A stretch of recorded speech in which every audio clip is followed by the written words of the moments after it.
La vie de bureau est vraiment fatigante maintenant. Parce que la communication entre les gens demande de la sagesse. Maman va t'apprendre 5 astuces pour devenir plus malin dans l'environnement professionnel. Lesquelles, maman? Premièrement, si tu veux maintenir de bonnes relations avec les autres, n'expose jamais ta joie ni ne te vante de tes succès. Deuxièmement, apprends à maîtriser ton envie de contredire. Apprends à te taire, à complimenter les autres. Tant que cela ne touche pas à tes intérêts, il vaut mieux éviter de discuter quand les autres parlent. Troisièmement, avec les personnes que tu viens de rencontrer et que tu ne connais pas encore bien, ne sois pas trop enthousiaste. Plus tu montres d'enthousiasme, plus on te méprisera. Quatrièmement, ton image personnelle doit toujours précéder tes compétences. Habille-toi correctement, de manière soignée et agréable à voir, sinon tes capacités risquent d'être sous-estimées.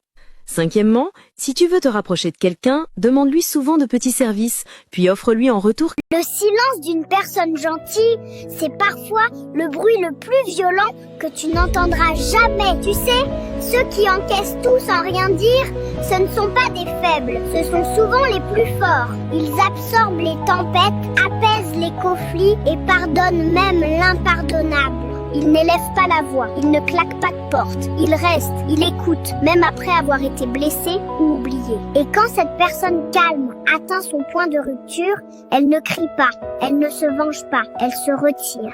Elle se ferme sans bruit, sans haine, mais avec une force que peu comprennent. Ce n'est pas un caprice, c'est une décision. Se taire, ce n'est pas fuir, c'est choisir. Parce que le vrai pouvoir, c'est de rester en paix.